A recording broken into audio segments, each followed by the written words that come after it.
Hello, hi. A very good evening to everybody here. I'm Andrew. I'll be your host tonight. So, welcome everybody to this MNCC Pediatric Online Health Talk series. We are very happy to see you and welcome you to this Zoom session and also the FB Live, and hope you'll benefit from these sessions. So today we are continuing to our second episodes to spend our evening with Prof. Lucy Lam to talk about weaning diet, why, when, what, and how. So again, I would like to give us a recall that we are running this online pediatric health talk series. It will be having 3 episodes. We have done our first episodes on the first 1,000 days of life. Prof. Lucy had bring us through how amazing the journey of first 1,000 days of life and how important it is for all those development process and what we can do to help our child in that process. And today we'll focus more on the weaning diet part. And the third episode, which will be scheduled on somewhere September, we'll update the date later on. We'll talk further more about weaning and also nutrition. So let me briefly walk you through what will be happening tonight. So roughly around 1 hour, we'll be spending our time with our beloved Prof. Lucy Lam, and then we'll proceed with a Q&A session for 30 minutes. So some brief housekeeping here. So please keep your microphone muted at all times. Keep your video camera off to ensure more stable internet connection. This session will be recorded. Your participation in this meeting implies your consent for the recording. So at any time point, if you have any questions, do type in the chat box on Zoom or Facebook Live. You can comment it on the comment section. So we from the MNCC would like to have a disclaimer here before our talks begins. So MNCC Health Talks aim to raise public awareness and promote healthy living. Information provided today is not to replace a doctor's consultation. If you encounter any personal health problems, please do not disclose it here to protect your confidentiality, but consult your personal doctors. So again, I'm very happy to have, and we are very delightful to have Prof. Lucy here with us on another episode. So Prof. Lucy don't need further introduction. She's a very senior consultant in the Department of Pediatrics for University of Malaya Medical Center, and at the same time, she's the honorary professor for Department of Pediatrics of University of Malaya. She's the pediatrician with more than 30 years experience in dengue management and also pediatric intensive care. So Prof. Lucy spent most of her career life taking care of the sickest child in the world, and now towards the retirement, she started her second career to promote child health and early childhood nutrition and also development, focusing on the first 1,000 days when the foundation for lifelong health is laid. So in the past, she was taking care of all the sick and very ill child, and now she's on her journey to prevent our children from entering the pediatric ICU. So she has a dream to live in the circular economy with a carbon neutral footprint where every child can realize his best potential. So again, today we are so happy to have Prof. Lucy here to talk with us more about the weaning diet that everyone is so looking forward to. So Prof, without further ado, the floor is yours. Thank you, Andrew, for such a kind introduction. Let me share my slides. Let me see. Okay, wait, hang on.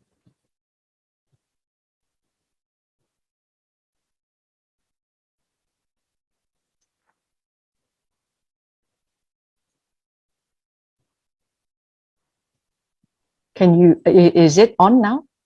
Yeah, it's on, but it's on the breastfeeding. Okay, now it's on the So I wish to welcome all of you to the seminar. I know it is on a Saturday and it's 8 p.m. You've probably just had your dinner, and I do welcome you. And let me just also talk a little bit about what we are going to talk about.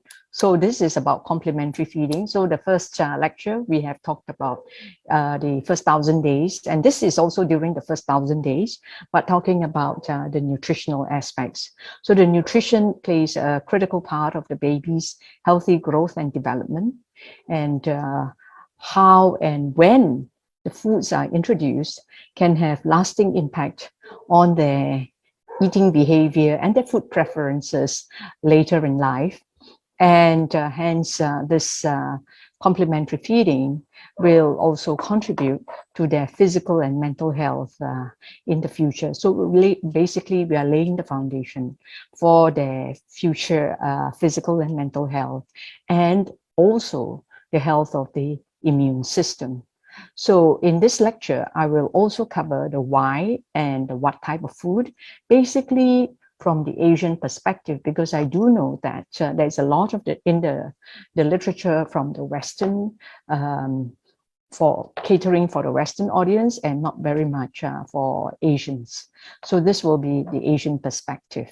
So let me just go on. So before we do that, I'd like to say an ode to breastfeeding, because August is also the month of breastfeeding in UNICEF, and basically exclusive breastfeeding is the best for the baby in the first 4 to 6 months. All right, and it is really nature's superfood. And if the mother is well nourished, then whatever she gives to the baby, exclusive breastfeeding, by exclusive breastfeeding, is sufficient for the baby's healthy growth and is able to meet the baby's needs for energy, protein, and minerals, okay, for healthy growth. Now, however, there are a few micronutrients that may not be adequate in the breast milk, and these are vitamin K, vitamin D, and breast milk is very low in iron. All right, so now as for vitamin K, the way we get around it in most countries and in Malaysia is to give the baby an intramuscular injection of vitamin K, 1 milligram at the time of birth. All right, so that 1 milligram of vitamin K is adequate, will last the baby through the first few months until he establishes his own microbiome, and then is able to, the bacteria and the microbiome will manufacture their own provitamin K. Now, vitamin D is also a nutrient that is also low in breast milk, and we'll talk about it later, and definitely iron, which is an important consideration. So vitamin D supplementation, because as I mentioned, human milk contains very low vitamin D, and the infant vitamin D level is very closely correlated to the mother's vitamin D. And vitamin D is not something that can be found easily in food, but can be found in some fish oils, some mushrooms that are exposed to sunlight, egg yolks of chickens who are fed vitamin D. Now, vitamin D, most of us associate it with bone health and calcium homeostasis, but it plays actually a much more general role in our immunity, regulating our innate immunity, prevention of autoimmune diseases, certain cancers, type 2 diabetes, and type 1 diabetes. So in the last decade or so, the American Academy of Pediatrics has issued some guidelines that all breastfed babies should receive 400 units, international units of vitamin D, right? And for breastfeeding mothers, because they have an increased requirement for vitamin D, breastfeeding mothers also need to take vitamin D to protect themselves, not just the bone health as I mentioned earlier, but also their immune system. So now, more and more, people are beginning to realize that yes, breastfeeding is very beneficial to the baby, but we are also beginning to realize the risk of not breastfeeding for both the mother and the infant. So for the infant, okay, when the not breastfeeding a baby puts the baby at higher risk of infectious diseases, especially the lungs, the respiratory and intestinal pathogens.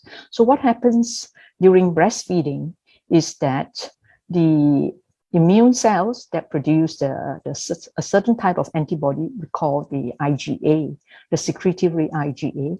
So these cells are lining the mucosa of the mother's respiratory tract and intestinal tract, right? So during breastfeeding, these cells will migrate to the mother's breast, and then will secrete the IgA and antibodies into the breast milk. So the baby gets the antibodies from the mother. These are antibodies against the pathogens that the mother has been exposed to. All right, so if the mother has been exposed to a variety of antigens, of infections preceding that breastfeeding, then the baby will receive also a variety of antibodies. So that's how breastfeeding protects the baby. And we call this passive immunity because the antibodies are actually generated by the mother. Now, breastfeeding also protects the infants from later obesity and type 2 diabetes later in life. So the benefits of breastfeeding is not just during the whole episode of, even after the mother has stopped breastfeeding, the effects, the lifelong effects last a lifetime. All right, so it also protects the child from certain childhood cancers. Now, as for the mother is protected, right? The longer the duration of breastfeeding, the more the protection against breast cancer, especially the premenopausal and the invasive type of breast cancer.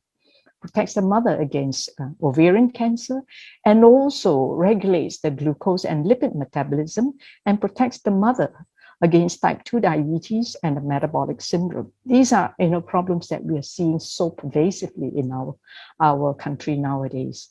And also breastfeeding helps to mobilize the weight gain during pregnancy, so mother loses weight very gradually and naturally during the breastfeeding episode.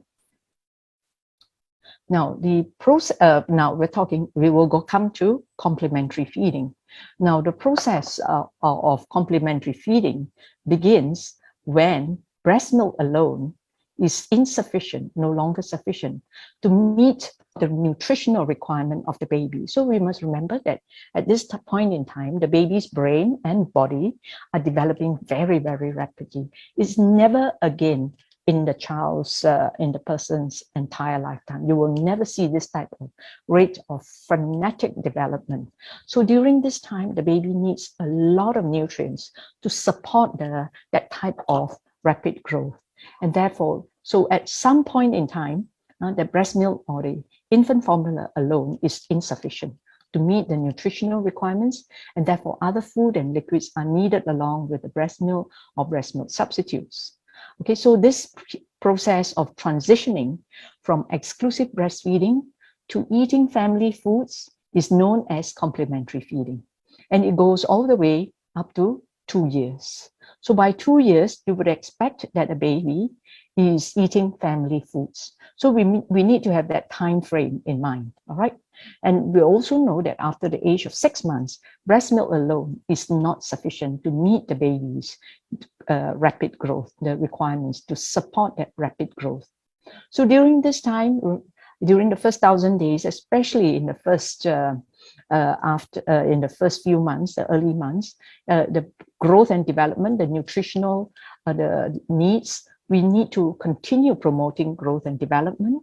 And this is the critical period of rapid physical, neurodevelopment, emotional, and linguistic growth.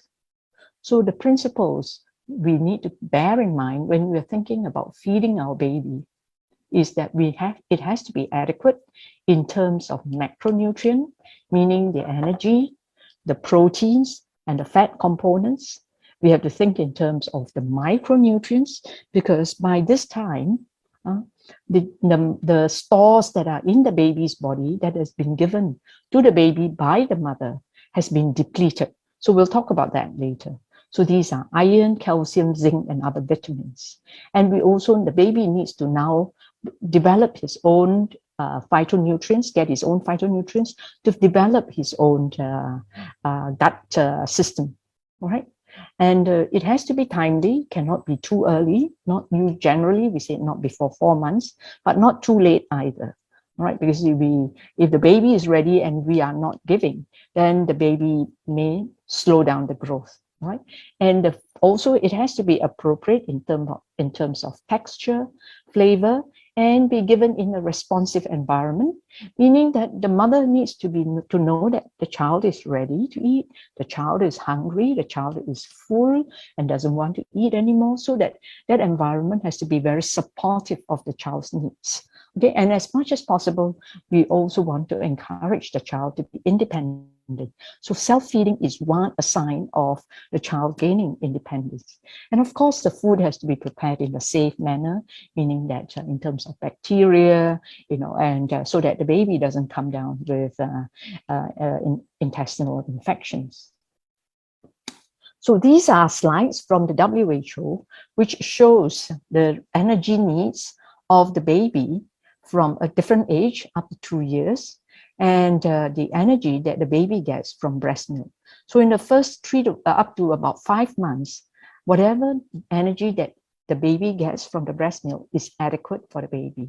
But as the baby grows bigger and bigger and becomes more active, physically more active, then his energy requirements increases, and that is not enough.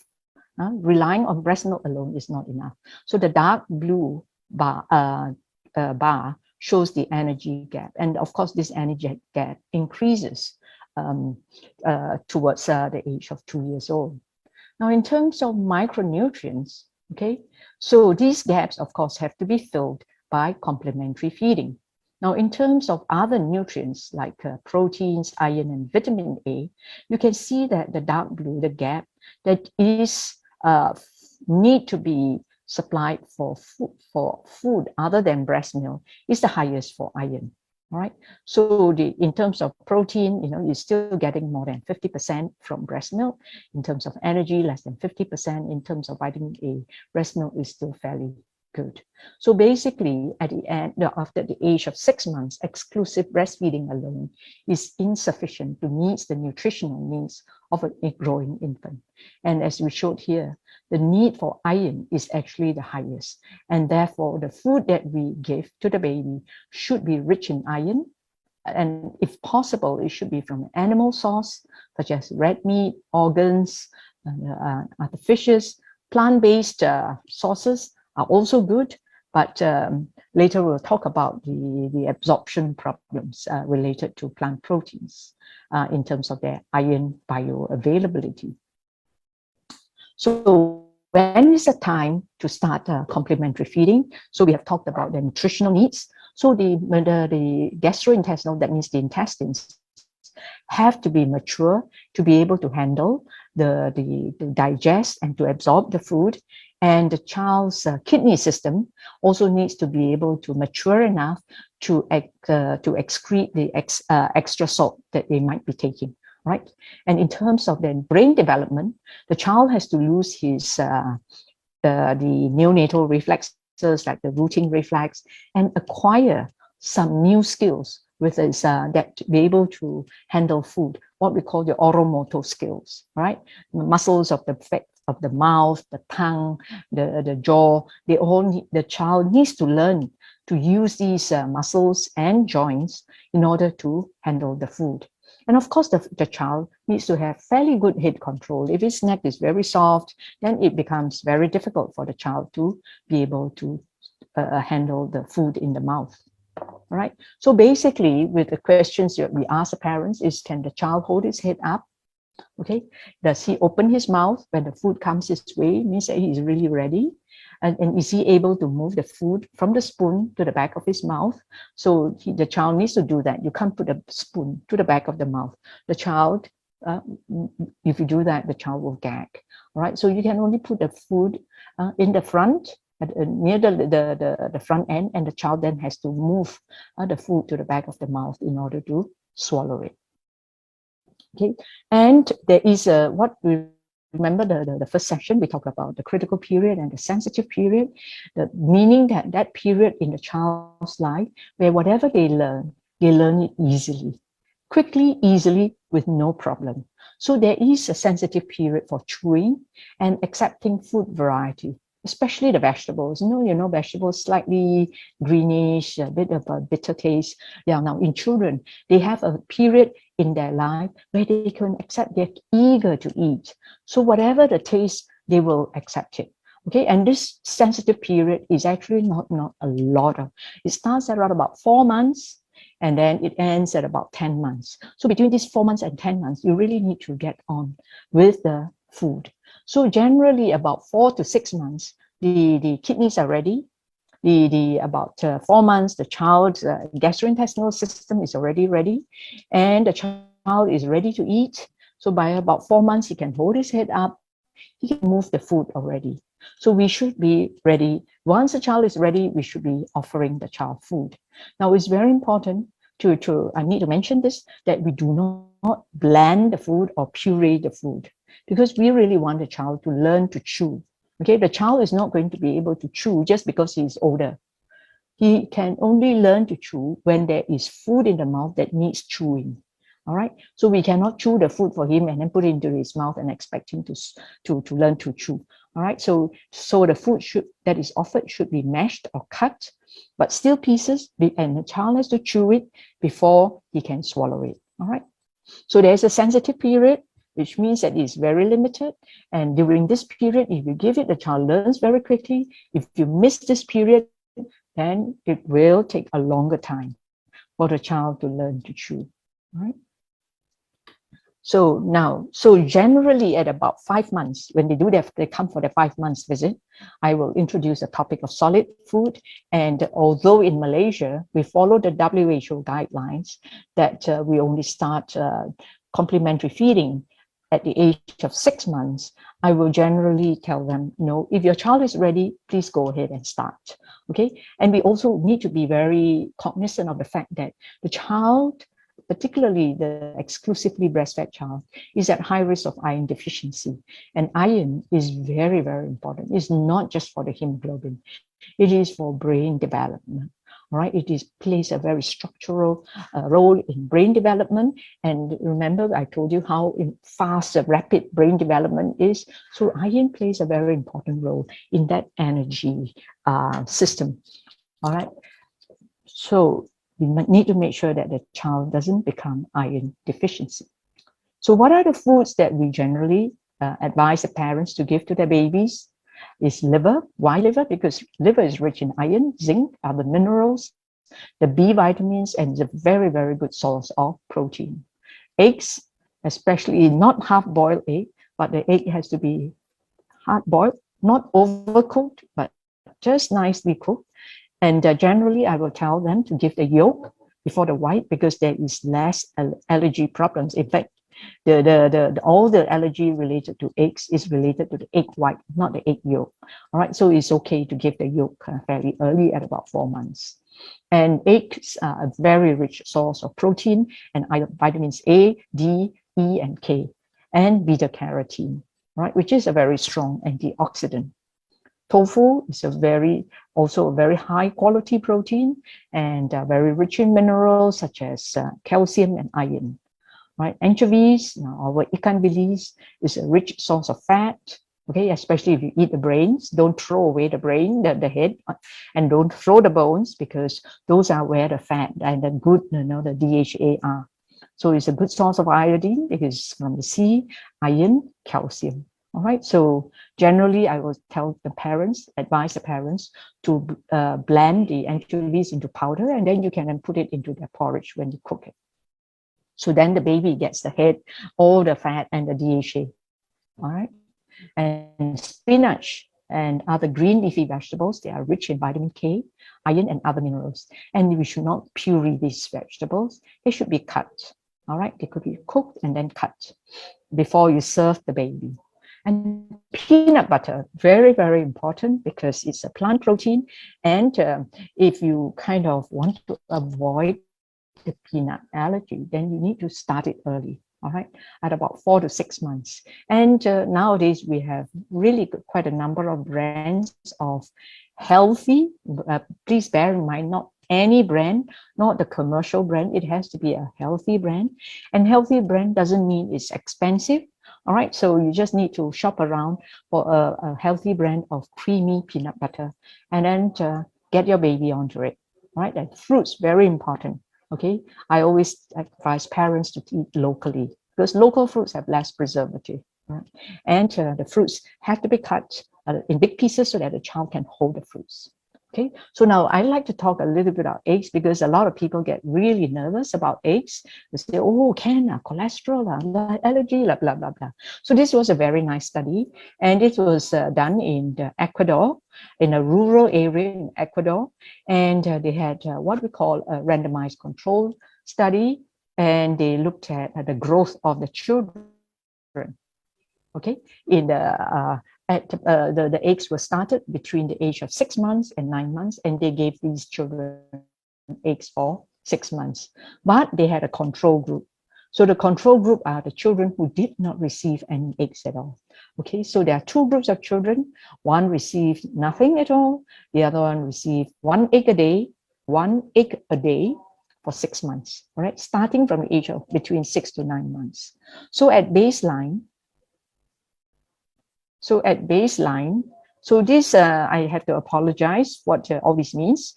So this is how we measure the length. This is the length for age at the start of the dotted line is the start of the study. And most of these children, you can see the peak here is at -2 standard deviation, meaning that if you are not so familiar with standard deviation, then you may have heard of the term percentiles.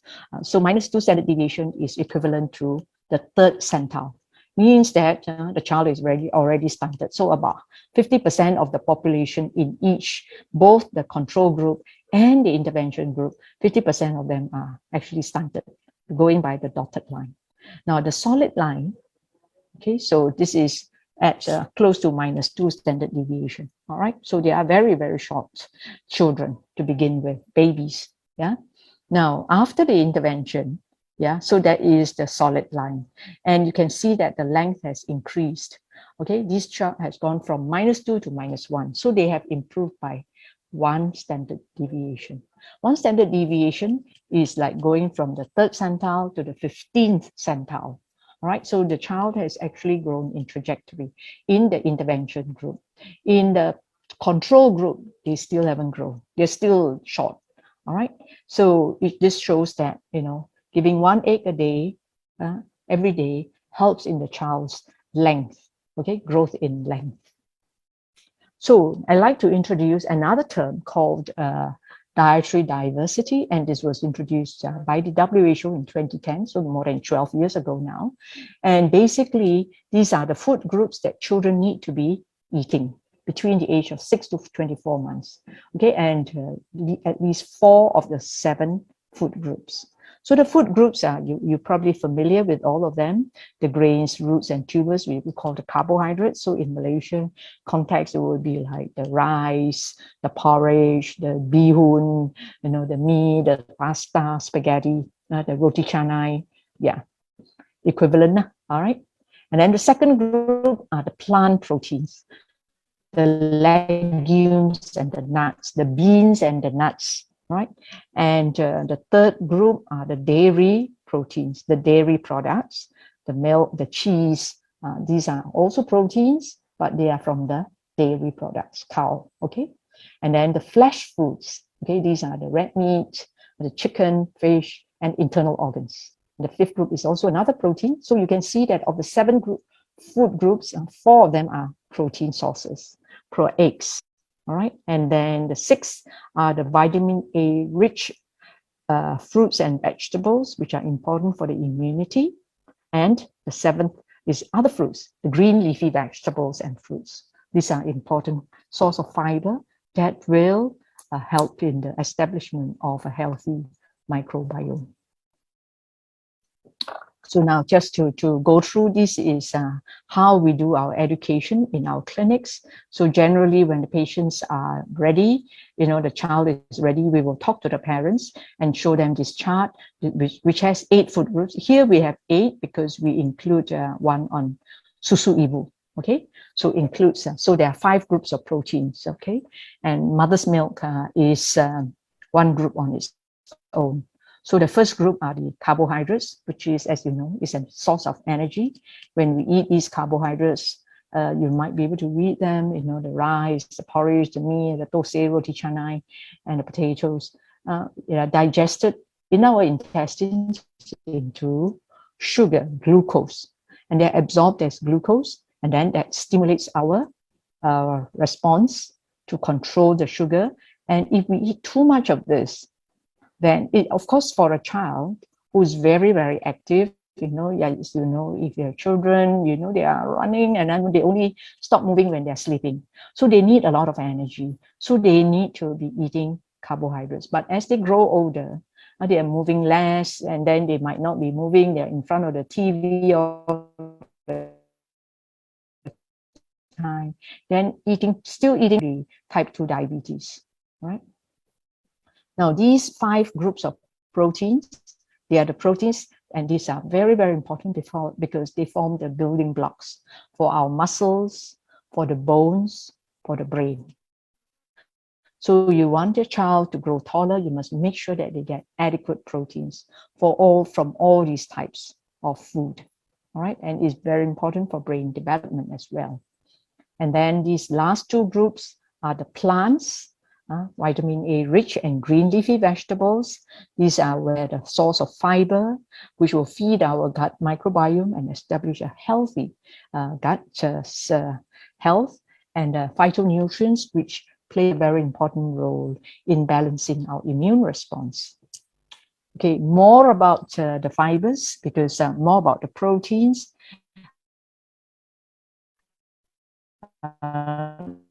There is the plant. So there are 5 types of proteins, fibers, which have an anti-inflammatory effect, and they are very good for type 2 diabetes. Yes, they are very filling, and they are very good for type 2 diabetes. So if you have diabetes, you can't eat too much of carbs, then you can opt for more plant proteins. All right. Then the animal protein, of course, protein high one here is you have 3 types, the red meat and the white meat, and the itik is the duck, the organ dalaman are the internal organs, and then the seafood. So these are very, very good source, high quality proteins. However, excessive consumption of red meat in particular can lead to chronic inflammation in our body, inflammation in our intestine system, and eventually, not as a child, but later in the adulthood, lead to cancer of the colon and other non-communicable diseases like heart disease and so on, and diabetes. All right, so not something that you can eat a lot of it, we'll talk about that later. And then, of course, there is the dairy proteins, okay, and the mother's milk, which are also proteins, and the egg protein, which are complete proteins, all right, and they contain lots of micronutrients which are critical for brain development. And as I've mentioned earlier, the group 7, which are the vitamin A rich vegetables, which are usually generally either red in color or orange or yellow. So these are pigments that are found naturally in plants, and they have a very important role in balancing our immune system and prevents cancer, and is associated with a lower risk of cancer and aging. Okay, so now on the other flip side of our chart, we usually have this, what we called pinggan seimbang. Okay, so nowadays you notice we don't talk about the food pyramid anymore. We talk about how to get a balance. What are the portions? We know the type of food. Now, what is the portion of the food? So generally, we say that if you divide the plate into 4, then it is suku, separuh. All right, satu suku is for the carbohydrates. So we shouldn't be putting the rice right in the middle, occupying the center. It should only occupy a quarter of the plate.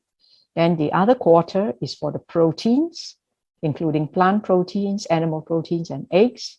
And then the other half are for your plant the group 7 and group 8, which are your vitamin A rich food and vegetables and green leafy vegetables and fruits. All right. So you may not be able to see here. Down here, we are all the whole gamut of ultra-processed food, which we strongly discourage our parents to give to their children, not to feed their children with any of these food. Okay, now it is very important to understand that the baby's stomach is not only the size of his fist. So whatever you put in, you have to make sure that it goes towards, is of value to his brain development and his health. It cannot be like squandered on the makan syok sendiri sahaja. All right, you have to make sure that that counts. All right, so because that's all there is space in his stomach. All right, the size of his fist. So these are the 5 colors of the phytonutrient that we should eat, even as adults, we should eat every day, right? These are plant nutrients which are present in plants, and they develop that in order to protect themselves from the radiation of the sun. So these pigments protect the plant, and when we eat them, we also protect our body and strengthens our immune system, prevents cancer, heart disease, all the diseases associated with aging, because they repair our DNA. Okay, now a little bit of word about cooking, because this is something that is in the preparation of the food. We have to use various cooking methods. It's not enough to just boil and steam. Okay, you need to stir fry, you need to use various methods, because that will bring out the flavor. All right, the same food cooking, different ways have different flavor. Okay, we need to pay attention to the texture. Like I mentioned, don't puree the food, so that we want the child to be able to taste what the food tastes like.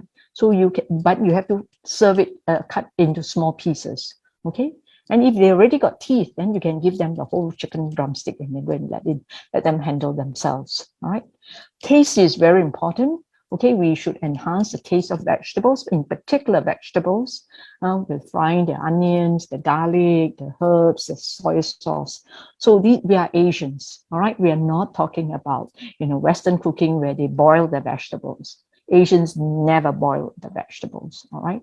So we stir fry our vegetables, and we should do that for our babies as well. And it's important to keep in mind that breast milk is full of flavor and taste. Why?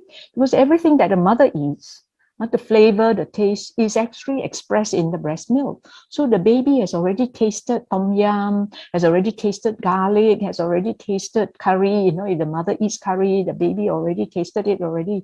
If the mother eats soy sauce, the baby has already tasted it. Right? So there is no need to say that, oh, don't add salt, don't add anything.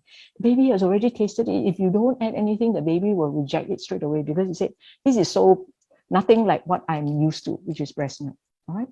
And we need to use oil in the cooking, because that enhances the flavor. All right. So, and make sure that we have enough diversity. So we mentioned at least 5 out of 8 food groups. So lunch and dinner should be different. It cannot be chicken, or fish, 3 times a day. That should not be the way to feed our babies. So within that diversity, you need to have variety. All the family foods, whatever you eat as a family, please give it to your child. Just cut it up, smaller pieces, let them have a try. Because eventually, by the time they are 2 years old, they need to be eating what you're eating. You can't be cooking separate for them. Only separate cooking is only for the porridge. Once they progress on to rice, they should be eating what you are eating as a family. So they can join in the family meals. So this shows a whole series of pictures showing how fruits are served to the baby. It should be fairly big pieces so that the child can hold it. Okay, holding the fruit, you might think it's just holding it. Okay, when the child holds it, his fingers has got all the sensory receptors, the touch receptors. Right, when he puts it into his tongue, his lips, he can taste it, he can feel the texture of the mango, seed, of the mango fiber, of the papaya, of the dragon fruit. He can feel the taste. All right, and he can see it. He can see the real fruit. Okay, if you give it as a pureed form or in the little teat and then he's going to suck from it, he's never seen it. All he does is taste the juice. He's never seen it. He's never tasted the real thing.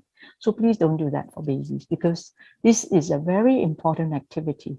Sensory integration, like we mentioned last in our first lecture, the child senses this child is learning about the world through his senses. There's no other way the child learns, right? Only through his senses. So you need to stimulate his senses, because the senses, each of our sensory organs is represented in the brain. So we need to stimulate them and allow the child to hold, to put it into his mouth, to squeeze the fruit, to look at it, and then put it into his mouth again.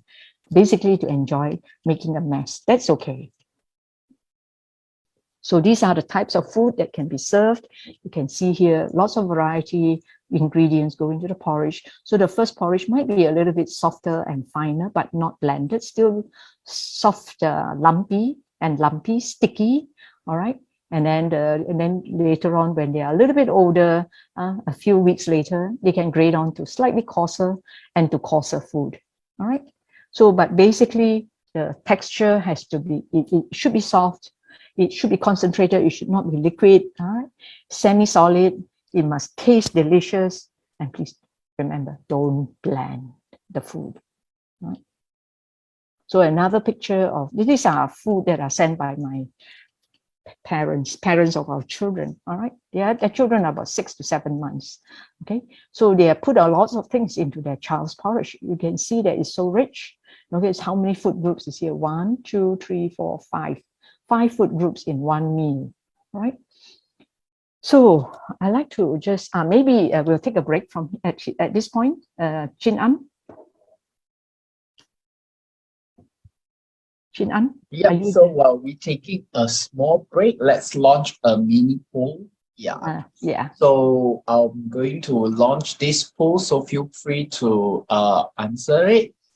Yeah, so from here also up till now, Prof. Lucy had introduced quite a number of food groups and like how we should prepare our diet, and we would really like to know from the audience that what are the type of food that you are feeding your child, and also do you allow your child to self-feed or not? Yeah, so let's take about like a minute or two for everybody to answer it.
Okay, so now let's end the poll and let's see how's the result. The results are rather interesting. So around 60% of them feed their child with fresh whole food, and 60% of them are actually eating together with their child, and then most of them feeding their child formula milk, which is counted for around 80% of them. Yeah, and 40% of our audience actually blend their food and prefer purely to feed their child. And yeah, quite good is that 80% of them allow the child to, or we call that a self-feed. Mm. Yeah. So back to you, Prof. Okay, all right. So I hope I have been able to address those issues about, yeah, we know that puree, you know, when 30 years ago, when my children were young, we didn't have a blender, so we didn't have a puree. So I didn't know there was such a thing as pureed food until I did child health. And I said, my God, how are the children going to learn to chew? And so quite a number of them never learn to chew. They only know how to swallow their food. Yeah, so that is quite sad. Yeah, so anyway, so let's move on. So now the next few slides, I'm going to talk a little bit, sorry, it's a little bit boring already, about plant and animal proteins. And I think that is important because the knowledge is out there. The differences why we choose why certain foods are bad, or maybe why you need to have a mix in order to stay healthy. So our human body needs 20 different amino acids, which are the building blocks. And those that our body able to make them, we call them non-essential amino acids. Therefore, that leaves 9 essential amino acids, which our body cannot make. So we need to get them from food. So animal proteins are generally what we call complete proteins because they provide all the essential amino acids. Okay, so when a food has all these 9 essential amino acids, then they're called complete proteins. So now, however, like I mentioned earlier, red meat consumption is now increasingly linked to heart disease, higher risk of heart disease, stroke, and early death. Okay, and particularly if it's processed red meat, like sausages, bacon, hot dogs, that increases the risk of cancer, colorectal cancer. Right. Now, what about plant proteins? Plant proteins, very good source of proteins, fewer calories, fewer harmful effects than animal products. Okay, and soy protein, and in Asia, it is very easy to get soy protein. It's a complete protein because it contains all the 9 essential amino acids. If you're not eating soy protein, then you would have to eat a variety of nuts and beans to get all the 9 essential amino acids. And it has been shown very clearly in the literature that people who are vegetarian diet or vegan diet, they're at a lower risk of non-communicable diseases, including the cancers, type 2 diabetes, hypertension, obesity, and heart disease. And plant proteins are a good source of fiber. So that's why people who are vegetarians tend to have a more healthy gut. Okay, good source of iron, calcium, zinc, and B vitamins. So now this, in addition, we also, these are the next few slides, I'm going to talk about not just human health, but our planet health. You know, nowadays we have to be really sensitive to climate change because it is happening everywhere. Right now in Europe, there is a heat wave, water is dry, there's a drought, there's fire everywhere. So eventually it will come to our country. All right. So we have to look at how we are going to keep ourselves healthy without destroying the planet. Basically, we have only one planet. There's no plan B. All right. This is the only Earth that we have in this system, and we have no others. All right. So if we look at the food systems, okay, and how they calculate the greenhouse gas. So that means that how we produce the food, what food we eat, actually also has a major impact on climate change. Right. So if you look at the greenhouse gas emissions, per 4-ounce serving of beef or lamb or chicken and so on, you'll find that the animal red meat are really at the top. All right. And the plant proteins, the plant-based foods are really at the bottom there. So they generate very, very little carbon. Okay. Your carbon footprint is very, very small if you are a vegetarian compared to if you are a meat eater, especially if you are a beef eater. Okay, and how they calculate this, and also in addition, also the land use, the amount of land that is required to graze the cow or the sheep in order to produce that. So from the land, the water use, so there is a lot more destruction to the planet by the animal industry. So it makes sense that if you are more of a vegetarian, your carbon footprint is much lesser. right, than if you are a red meat eater. And this has also been summarized in this Eat Lancet Commission, which came out in 2019, about how to feed the whole planet, especially by the year 2050. We are going to get about 10 billion population, and how to feed every one of them without destroying the planet. If we destroy this planet, then there will be hunger, there will be famine, and there will be a lot of problems, including war. People will be going to war for food. All right, so we have to keep ourselves healthy and keep the planet healthy by having a sustainable food system. And the best way, according to this commission, after reviewing all the literature for the past 20, 30 years, is that you need to move on to a plant-based diet, a diet that is predominantly plant-based in terms of, and a slightly reduced intake of the red meat and pork and poultry. And so basically it is the meat industry and the animal industry and the dairy industry that are heating up the planet. And they are the biggest climate polluters. Right, so, and this is a recent publication, 2020, which looked at this paper and tries to make it a little bit simpler. Then they did a modeling study to see how our life expectancy will change if we change our diet, make sustained changes in our diet. So an optimal diet, according to these authors, is substantially higher intake of whole grains, legumes, fish, fruits, vegetables, and including a handful of nuts, and at the same time reducing our intake of red processed meat, sugar-sweetened beverages, and refined grains. So we are not just keeping the planet healthy, we are also increasing our life expectancy, and we're also improving the quality of that life. Okay, so basically, in order to achieve that, we need to eat more legumes, more whole grains, more nuts, fish, fruits, and vegetables, and less red meat, less processed meat, less sugar-sweetened beverages, and less refined grains. So refined grains are those white flour, right? Basically anything that comes out from white flour. Now, moving on, so we are going to talk a little bit something very, very important, okay, and that is iron, okay? The baby requires iron, and I'm sure you have heard of the term iron deficiency, okay, anemia. You probably heard it in terms of anemia. All right, now, how do we measure iron in our body? We measure it by measuring a protein called the plasma ferritin, okay? And this concentration is proportional to the amount of iron that is stored in our bone marrow. So basically, iron in our body is stored in the bone marrow, in the liver. Right? And what is stored there, we can measure it in the form of plasma ferritin. And now, what is meant by an iron endowment at birth?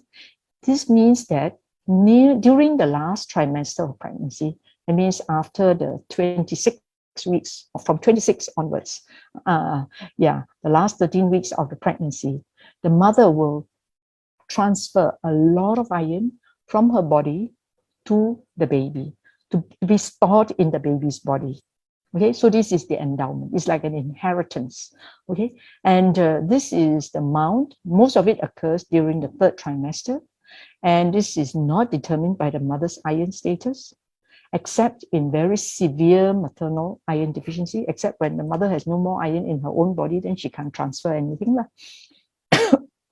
Or certain pregnancy complications like hypertension, diabetes, then it is difficult to transfer the iron across because of the blood vessels, the health of the blood vessels. Now, this iron endowment is very important because it provides iron for the baby's growth. You remember the first few months, the baby is growing rapidly. And at that time, the baby is only taking exclusive breast milk. Okay, and we already mentioned that breast milk has got very low iron. So therefore, if without this endowment, the breastfed baby will definitely develop iron deficiency. But because of this endowment that the mother has given to the baby during the last trimester of the pregnancy, this baby gets an iron, a store, an inheritance of iron that will then provide that iron for the baby's growth in the first 4 to 6 months. So protects the breastfed infant against iron deficiency in the first 4 to 6 months, right? So this is very important concept, okay? And this size of the endowment will determine the degree of protection. So if the endowment is very small, because the baby is born preterm, so tak cukup masa to transfer the iron, or the mother herself has got diabetes, hypertension, so there is a little bit of a barrier to bring the iron across from the mother's body to the baby's, then the protection, the endowment is less, then the period of protection will be less, all right? So this is a study looking at the iron, the plasma ferritin in babies from first month of life right until 12 months, all right? From month number 1 to 12 months, they are all babies. And this is very interesting because all these babies are exclusively breastfed until the age of 4 months old. And then they are started on complementary feeding, but no formula milk. So that means the mother continues breastfeeding the baby until 12 months old. And it shows you, this is the plasma ferritin. Okay, almost all the babies have got very good endowment at the time of birth, all right? So you can see that the endowment can vary, very big variation from 750 micrograms per liter to maybe less than 100 micrograms. So obviously, the higher your endowment, the longer your period of protection, all right? So remember, these babies are only exclusively breastfed and no formula milk. Okay, so they enrolled about 200 plus patients, children in their study, and they found their definition of iron deficiency was less than 10 micrograms, which is actually quite low. And at 4 months, there was only one child who was iron deficient. Okay, and at 5.5 months, and about 11 children who were iron deficient, and at 7.5 months, another maybe 11%, which would be about 20 children, 25 children who were iron deficient. But none of these children developed iron deficiency anemia, meaning that their iron deficiency, yes, but they don't have anemia yet, all right? The hemoglobin level is still good. And what are the risk factors for iron deficiency? That means they have low birth weight, okay, at the time when they were born, or the baby during the weaning period were taking cow's milk, or they were on an iron poor diet. That means the diet that they were on did not have iron rich food. All right, so these are very important implications because it means that, we talked about these critical nutrients that are important, not just for hemoglobin, for brain development. Right? We're talking about brain development in the first 1,000 days. So even before conception, before thinking about getting pregnant, we need to correct all the deficiencies that are in. Particularly also if the mother is also obese, you need to correct that obesity. This is for the sake of the baby. Okay, during the pregnancy, okay, you need to reduce the development stresses, like hypertension, diabetes. If possible, try and control these, all right? And then postnatally, sustain breastfeeding. And do bear in mind, yes, breastfeeding is good, but any form of milk is a poor source of iron, zinc, and vitamin D, okay? And the stores of iron and zinc are already finished by the age of 6 months. So the complementary feeding, the weaning diet, that we give to our babies must be adequate in these micronutrients to support the rapid growth during this critical period. Otherwise, there is a very high risk of nutritional deficiency, particularly if the diet is heavy in just rice and rice and rice, or porridge or biscuits, all right? So those are very poor iron food. Now, absorption of iron is a little bit complicated. So as we mentioned, there are 2 types of sources of iron, one from the meat products and one from the non-meat, okay, the dark green leafy vegetables, fruits and beans, they also contain iron. But the absorption rate or the bioavailability, the absorption rate is quite low. much lower in those plant sources, right? It's 10 to 20% is low enough in meat, but it's even lower in plant sources. And iron is absorbed in the small intestines, and there are certain things about plants that interfere with that absorption, especially the fiber, what we call the anti-nutrients like the phytates that are found in this plant food, and tannin. Okay, there are certain foods that promote or improve iron absorption. These are foods that are rich in vitamin C. So that's fruits. Okay, so after a meal, taking the fruits or orange or papaya is very good, helps in absorption. Eating meat, poultry, and fish together with the vegetables will improve the intestinal absorption of these iron from the dark green leafy vegetables.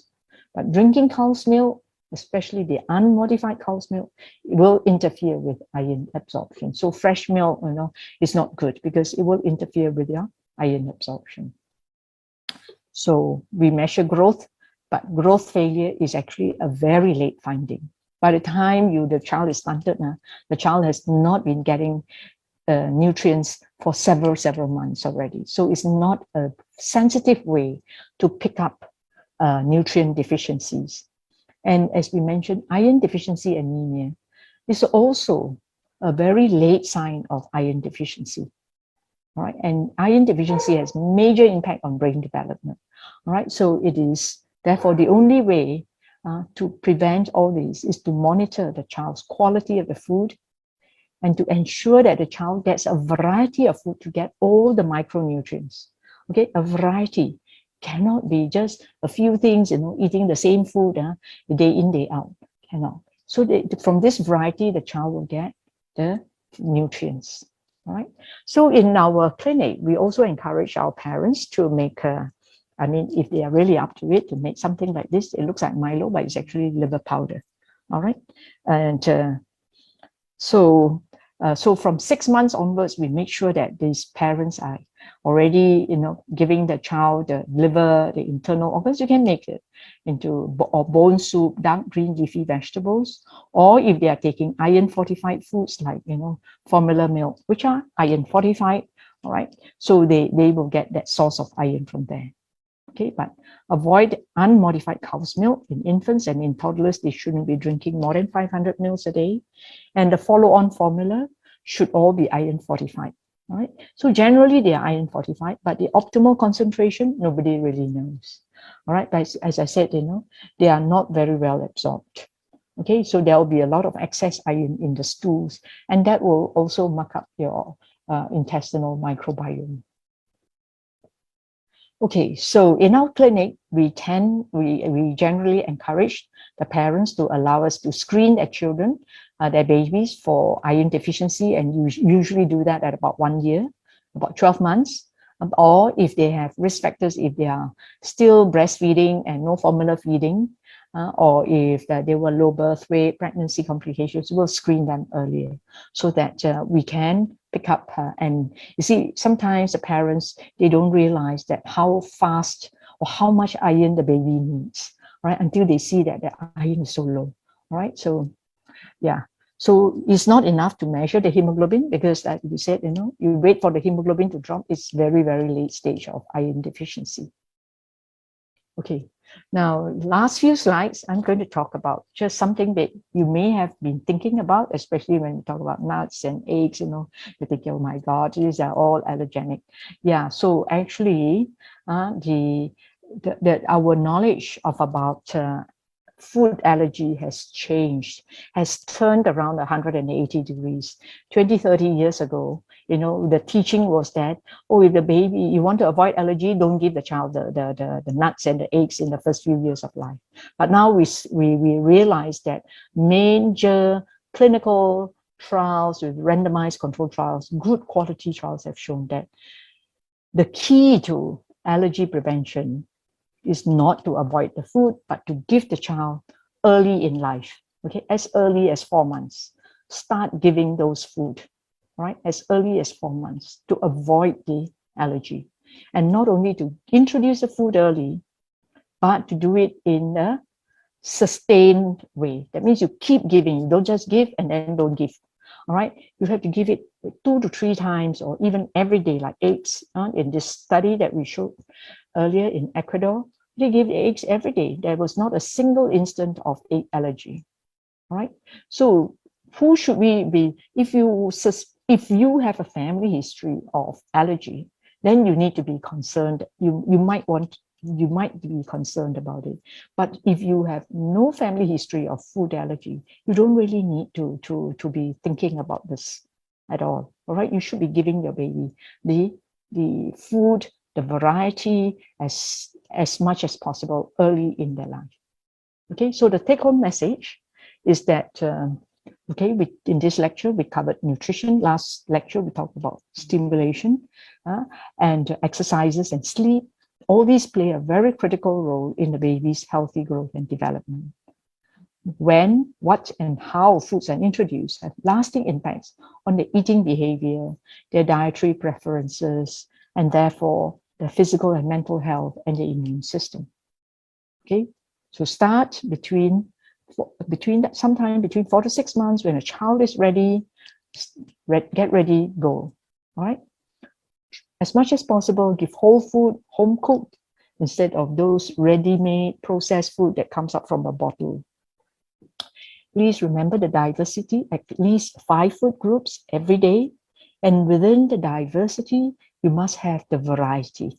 Okay, and include all the family foods that you all eat. Okay, and remember iron-rich food. Okay, you don't have to eat them every day, but at least 3 to 4 times a week. Okay. So pay attention. We discussed the colors, the texture of the food, the taste, the flavor, the cooking methods. Encourage your child to handle the food and to chew. And there is no place for no fat, no salt, or low fat, low salt food. All right. So we should encourage self-feeding, and we should not force the food onto our child. Okay, just because you have spent time preparing the food doesn't mean. So we need to support the child's appetite, and how we do it is make sure that the child gets plenty of exercises. Okay, plenty of activities, crawling, exploring the house, and then he will be hungry, and then he's ready to eat. Right. So with that, just to show you some, this is how we do our food history, dietary history, what we call a 24-hour dietary recall. And we take it, these are the 8 food groups. And you can see that this child, in the first half of the day, takes only breast milk, but second half of the day, he eats a lot. Okay, rice, tempeh, and this child is only 7 months old. All right, yogurt, minced beef, pork bone soup, liver, eggs, everything he eats. Right, he's got 8 food groups. He's sapu everything. Okay, all the 8 food groups, especially his dinner. Right, so it's so amazing. You see, so you look at his growth. It's also amazing. Okay, he's above the green line. Right, in his growth, this is his weight. This is his height above the green line, and his head is above the green line, well above the green line. So children grow very well if you give them enough food. Okay, so with that, I'd like to thank you for your attention. Okay, we are ready to take questions. Okay, thank you so much, Prof. Lucy, for showing us what to feed our children. So, wow, I'm quite amazed that there's actually quite a lot of things we can feed our child. Yes. Yeah, instead of like we underestimate. We underestimate. Yeah, we underestimate our child. Yeah. We are like all the while we've been boiling, steaming, all those things, and yes. wow, okay. Our child can have more things. Okay. More so variety. let me share this part of the screen. So again, we've come to the Q&A session. So for those of you that have any questions that you would like to ask Prof. Lucy, feel free to either unmute yourself, or you can just simply type it in the chat box and also at the comment section, and we'll bring it into the slides here for discussion. So okay, Prof, you ready? Yeah. I saw one question. IgA, yeah, I saw this one. Sorry, it's not the IgA it's not the IgA, it's the plasma cells that produce the IgA. All right.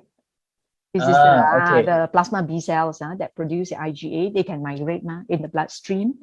Yeah, so you're right, it's the bloodstream, but it's not the IgA in the bloodstream. It's the plasma cells, the B cells, the B lymphocytes that will go from the gut and respiratory tract lining of the mother. They will move on to the breast of the mother and secrete the IgA into breast milk. I hope that answers your question. Wow, very, very sharp one. Yeah. What is your take on MSG? Okay, we'll come to that slowly. It will be coming here. Okay. So the next question is, how frequent should we introduce new food to our child? So generally we say that, well, I would not every food is allergenic, okay? It's only the protein food. The fruits, the vegetables, children don't get, people don't develop allergy to that. So there is no need to just introduce one type of food every 3 days. I don't know where this rule came about. Carrot, and then 3 days later, one day, ayo, you have only 100 days. That means a child can only eat 33 varieties of food. Tak boleh lah. This is too little. Okay, so in terms of vegetables and fruits, you can do it simultaneously. It is the allergenic food that you have to do it one at a time. That means the eggs, the nuts, certain fish. Then you need to, if you have a family history of allergy, then you need to do it, in one food at a time. But other than that, if you don't have that family history, then there's no need. Just give the baby as much food as possible. Variety got to come in very fast, because that period where they can accept food, after that they will say, no, I don't want to eat. No, what can you do that time when they don't want to eat? That time you cannot go and force them to open their mouth. So they have a period of acceptance, and that period is, I think, after 10 months. If they have not seen the food, they don't want already. They don't want already. Even if the food is introduced in a different form, they will not want to eat it. So that's why in the beginning, you need to cook it in different ways, so that the child say, oh, today the vegetable is boiled. Yesterday it was in the soup. Today you stir fry. I mean, in their mind, they already can sense it. They may not be able to tell you, but they can taste the difference. The taste is very, very discerning. So that means that there is actually no hard and fast rule that we have to introduce bitter ground, those kind of things first, then the sweet one comes later. Oh, I see. Okay. How Definitely that? You cannot push the sweet foods first. You want to get the usual, the plain, the sour, and the bitter, the umami first before the sweet. Once it's sweet now, you have this already lah. They already you raise the threshold too high. So you get the sweet foods later. Yes, you're right. But something like maybe carrot in your porridge, that would be all right. But it's not sugar sweetened. Yeah, it's not like direct give your child a candy, something like that. Yes. I would say the natural sweetness from fruits and vegetables should be fairly all right. Yes. Am I right? Yes. Yeah. So try to introduce as. Yeah, but also introduce the sour fruits as well. Like a bit not like the the, what do you call that now? Star fruit, the sour fruits. Yeah, you need to introduce that early. Like sometimes the oranges are also sour. So you need to introduce them quite early. Yeah, and also introduce as much as possible before they are 1 year old, as many variety as you can, so that they won't reject it later on. Yes. Okay, come, let's move on. We need also mention something. I understand eggs are a good source of nutrients. Yes, definitely. Does the quality of the eggs matter? As I have noticed different types of eggs being sold on the market. Prof, what do you think? Like those kampung chickens, those kampung chicken eggs those different type of eggs. What's your take on this? I mean, if what they do, if it is true what they advertise, that they give, is actually the quality of the eggs depends on the quality of the food that is given to the chicken, right? So if the chicken is fed food that are very rich in vitamin D or good quality grains, then the quality of the eggs will be good. The problem is we don't even know what they claim is what they do. All right. So of course, if you can afford those good quality DHA, whatever, if it is real, definitely it's good lah. But if it is not, we don't know. But I even if it is too expensive, too prohibitive, then still any egg is still better than no eggs at all lah. Those eggs are very, very good quality. Yeah, it's just that whether they have this added thing or not. Vitamin D lah, the DHA lah, that one we don't know. Depends on the food that the chickens are fed. Indeed, that's very true, because like I'm the tallest in my family, and my mother is not really educated. She's only until standard 4. What she did was that she will always ask me to have eggs every day, even up to my puberty. So people are asking my mother, I'm How come you're so tall? Yeah, why I'm so tall? Did I play basketball? Did I eat some supplement or whatsoever? My mother said, no, I only feed my child eggs, because our family are quite not that wealthy, and we really eggs, can afford the eggs. It's really so nutritious, and I grew up with eggs. So because my mother's thinking was that, okay, one chicken can be hatched out from the egg, so the egg should be nutritious enough to grow my child. That's her thinking. With that thinking, she feed us egg lah. All right. So any form of eggs would do. If there are addition, that would be great. But no, as long as you feed your child eggs, that would be excellent really. All right. So next we have someone asking, should I skip breastfeeding to give solid food for weaning? Prof, what do you think? Or should the breastfeeding continue? Oh, you definitely have to continue breastfeeding. All right. The breastfeeding, continue giving, but do not just before the meal, the solid meal, let's say just before dinner, don't give the breast milk lah. Because if you already filled up the baby's stomach with breast milk, then you cannot, the baby is quite full and won't want to eat the solid food already. So if you're saying that, okay, you skip, but you can give the breast milk after a few hours after the meal, but not just before. So I'm not too sure what you mean by skip, but you should still be breastfeeding as usual. And but what you have is not enough for the baby, for sure. Because we have seen all the children, their growth will kind of slow down towards the 5 months. You can see already, they are crossing the centiles, they are veering away from their original trajectory. So breastfeeding alone tak cukup. So you have to supplement, you have to add on more through the breast milk, but you don't stop the breastfeeding. Yep. In fact, on the WHO data that Prof showed us earlier, already proven that the energy expenditure of the child just by having breast milk itself is not enough to sustain. And moreover, the data also shows us that iron itself is really low in the breast milk and is really not enough to sustain what the child needs to grow. And a case we saw just now also, you really need a variety of food to feed the child. So maybe just like before the child goes to bed or what, when the child is asking for one, maybe you can have it lah. But just some, if I'm not mistaken, Prof, the milk, if we are having a iron rich diet, is it okay to have it together with breast milk, or should they gap it a bit? No. If don't mix it around with the breast milk, because the milk will inhibit the iron absorption. So you want to let's say if you're eating an iron-rich food, then you would want to have an orange or a papaya after the meal to enhance the absorption of the iron. That means that something soury, kind of, contains kind of like vitamin C there to enhance your iron absorption. So especially like when you have a meal rich with spinach, and then you have a meal with what we call chicken liver, right? You mentioned earlier on. So chicken liver, all those internal organs are okay for children. But when you cook it, maybe we don't cook it too long, right, Prof? If not, it became very chewy. It's quite difficult for them to take it as well. Yes. Okay, so Next, I think we have a questions talking about the frequency. Yeah.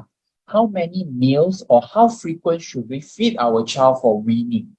Okay. Should we follow 3 meals a day, or how should we go from So you go gradually lah. So generally, you start with 1 meal a day.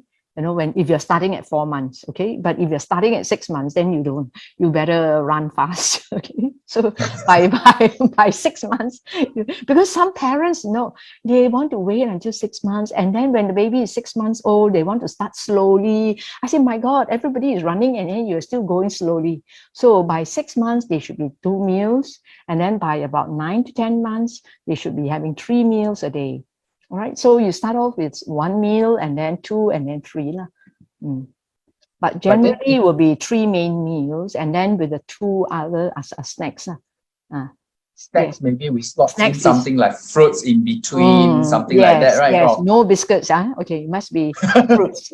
I just only want to ask, how about those baby biscuits? On the market, there's so many different kind of baby biscuits. It's like pre-prepared already. You just open the packet, you just pass it to the kids, and they seem to like it. Yeah, then they won't eat the dinner anymore. That is the problem. So we would advise for whole food is, if possible, 3 meals a day with large variety, at least 5 food groups, and then slot in some snacks in between, which you can favorable local fruits, and then you can cut it into the size that the child can hold it themselves, so they can just like the picture Prof showed earlier on, munching with those very cute photos of child munching of fruits. Okay, let's see. Wiley again. Any difference between GMO soy and non-GMO soy or soy products? I have no idea. Actually, I have no idea. Sorry, I cannot answer this question. I'm not a nutritionist. I think this one is I have no idea, to be honest. All right, no problem. So sorry, Weaning, you might need to find your answer. If you find the answer, let us know. Yes, please. Okay. So is lead toxicity a considerable differential for a preschooler child with anemia with no dietary restriction in Malaysia? Wow, okay, this is quite deep. Lead toxicity, it depends. It used to be, lead used to be, our water pipes used to be made from lead. But of course, that has been replaced unless you still live in an old house, pre-war, and then, the pipes are still lead pipes. Okay, so that of course will lead to your water being contaminated by lead. Another source of lead is paint, but again, it is not is prohibited now, unless again you live in a very old house, a century old, where they were using lead in their paint. So lead toxicity per se. And then toys, of course, children like to put toys into their mouth. Again, the toys nowadays, not lead paint anymore. But of course, if you have toys, passed down from your great grandfather, those could have lead. So be very careful. But it is not so common nowadays. Still, the most common is still in the diet. Not enough iron in the diet. All right. In fact, there are some studies also shows that Malaysian population, even for adult population, we are more prone towards iron deficiency, right? Yes. Okay, so let's move on. Can we feed baby water? If yes, how much should we give? What do you think? Okay. Yeah, so in the first, when you're breastfeeding exclusively, we don't advise any water because breast milk is already like almost 99% water. All right. So, but once you start weaning, generally, we want the porridge to be sticky. So the child, it might be, helpful to get the child to have some sips of water, a few of spoonfuls, just to moisten the mouth before you start feeding, and then to moisten the mouth with water to rinse the mouth later after the food, with plain water. So I would not give ounces unless, the amount of breast milk later on, when the amount of breast milk is less and getting lesser and lesser, then you would have to start to give water. So generally, I will go that, with a meal, you need to wash something in the mouth, but in between meals, they should be still drinking their breast milk. And then by the time they are older toddlers, then they won't need to be drinking water as the amount of milk gets lesser and lesser. Okay, so you as they get more and more food and milk, lesser and lesser amount of milk, then you need to replace with more water. That means it's like when the beginning also, we are not like putting a bottle in front of the child. No, Drink, feed. Yeah, no. To drink water. Later, toddlers, maybe as toddlers, yes, but not in the baby infant stage, because you really want to get calorie, thick, sticky, calorie, nutrient-rich food into them, rather than fill up their stomach with water. Then they won't have so it. they don't really get the nutrients from that. Okay, so we got it. Next, we have questions on MSG, the one that you looked at just now. What is your take on MSG in our cooking?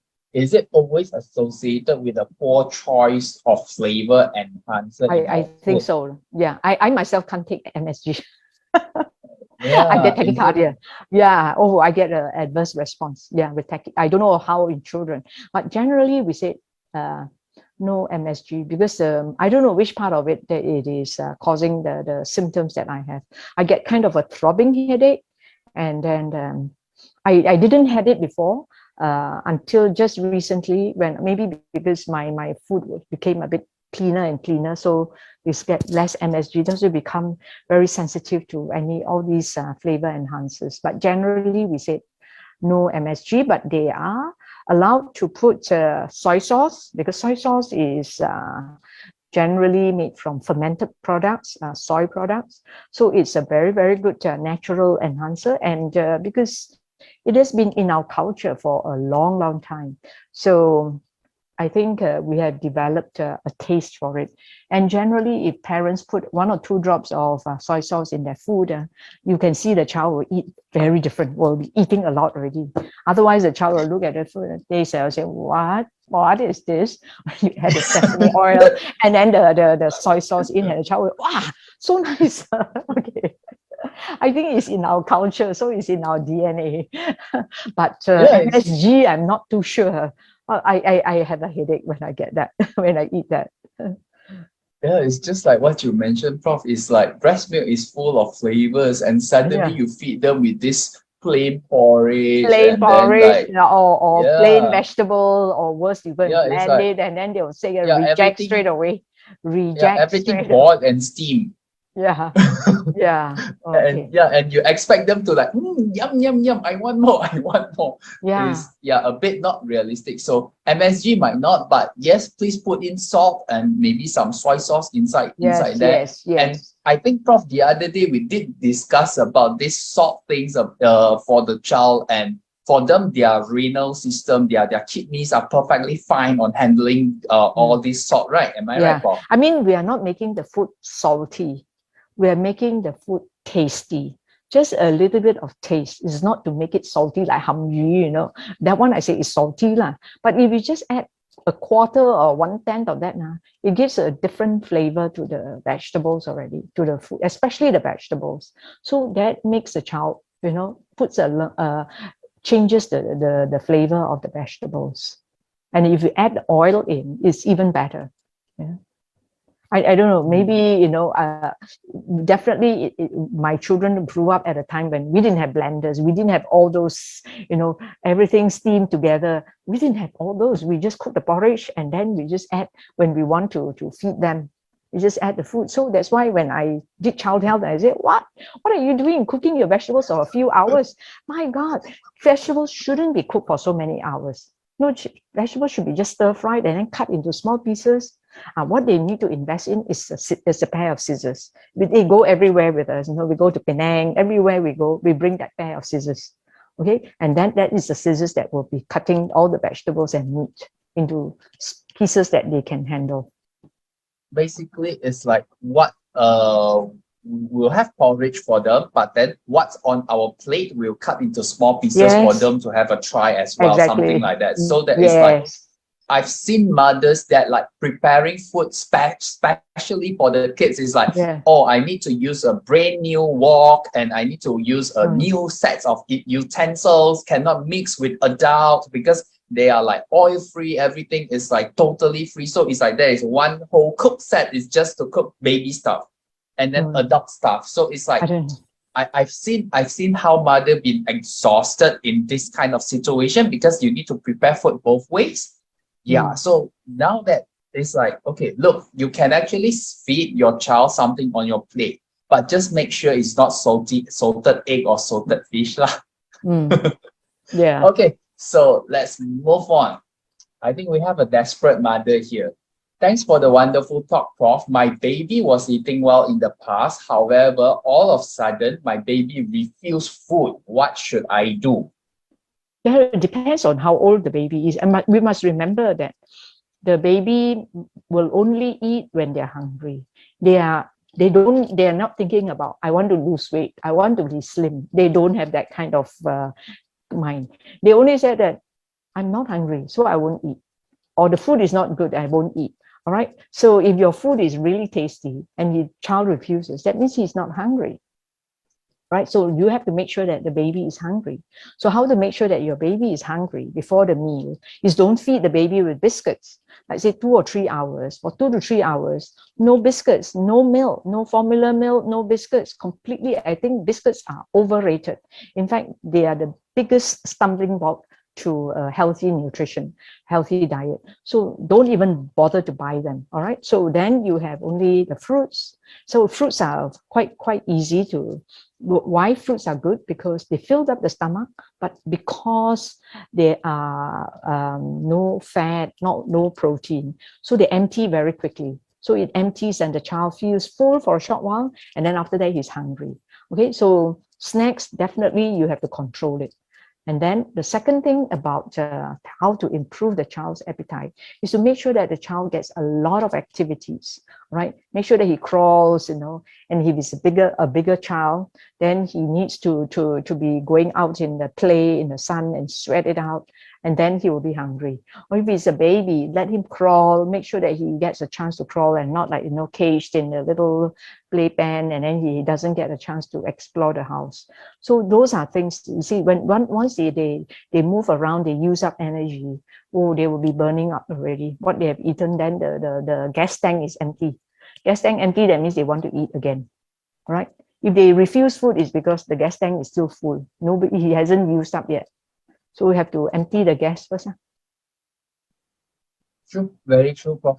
Another thing maybe you need to think is that, like we mentioned earlier on, are you giving your child steamed fish for the past all 3 meals? Is there variety enough? Or unfortunately, are you bland? My thinking was that, did you blend your food or not? If like you are being bland all the while, then out of like you've been giving blend, then it's like your child may be like 7, 8 months old already. I think they deserve some texture.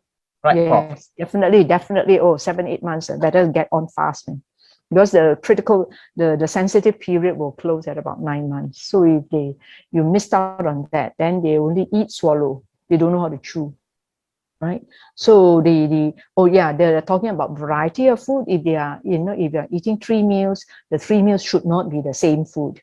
I know parents are working, but sometimes we put the fish in the morning and then we divide it into 3 portions, and then the child eats the same food for the 3 meals without any variation. So by the time the 3rd meal, the child is like, oh my God. Okay. So you need to put some variety to it. Add a little bit so that it's a little bit different. Maybe add tofu or add anchovy powder. I think anchovy powder are very useful because once you blend them already, and you can add it on. It's very tasty. It's got all the salt, the taste, and you can put it into your soup without doing it. So those can be pre-prepared, but kept in the fridge. And the other thing is liver powder, so that you don't have to make it every day. So at once a week, twice a week, but then you can just put it into the food, and then it's got a rich taste as well. Or you can make bone soup. Bone soup also quite takes a long time to cook, but once you cook a big batch, divide it into portions, and then your bone soup is your base, which is very rich in iron. And then you can add vegetables, you can add tofu, you can add eggs, or you can add things to it. So then you vary the taste of the soup.